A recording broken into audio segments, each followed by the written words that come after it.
साल में मालिक का डावा भेजन काहे जोड़े जोड़े। नया साल में मालिक का डावा भेजन काहे जोड़े जोड़े। 20 कैलियो हे रे छौड़ा 20 कैलियो भोरे भोरे छौड़ा पिकनिक मनाइबो तोरे जोरे। 20 कैलियो भोरे भोरे नया साल मनाइबो तोरे जोरे। नया साल में मालिक का डावा भेजन काहे जोड़े जोड़े। नया साल में मालिक का डावा भेजन काहे जोड़े जोड़े। 20 कैलियो हे रे पगला 20 कैलियो भोरे भोरे छौड़ा पिकनिक मनाइबो तोरे जोरे।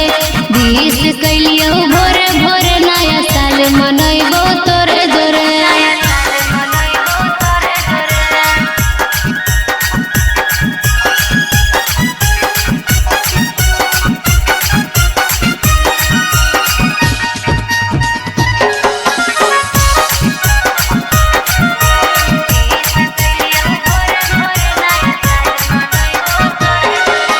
सखी सहेली के ले जाए साथ गे मिलके बनाइबे सब मुर्गा और भात गे। अरे करवे रंगीन नया साल वाला रात रे करते झमेला तोड़ देबे ओकर दात रे।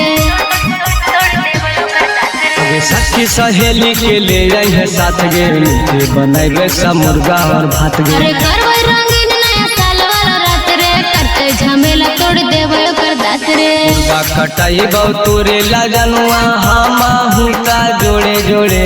मुर्गा कटाई बहुतुरे लगनुआ हामा हुका जोड़े जोड़े। गिफ्ट दे दे हे रे सोना गिफ्ट दे दे जोड़े जोड़े नया साल मनाइबो तोरे जोरे। गिफ्ट दे दे जोड़े जोड़े छौड़ा पिकनिक मनाइबो तोरे जोरे।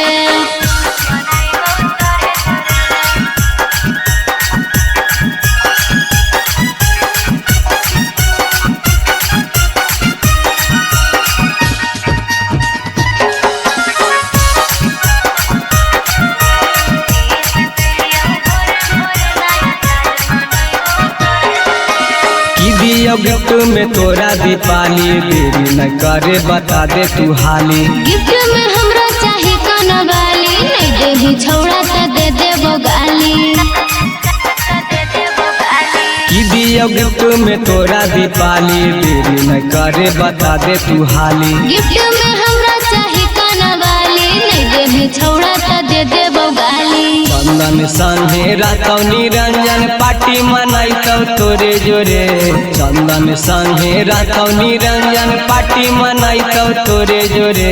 हरकवा दे दे आय हाय हाय हरकवा दे दे जोड़े जोड़े हम परकवा घूमबो तोरे जोरे।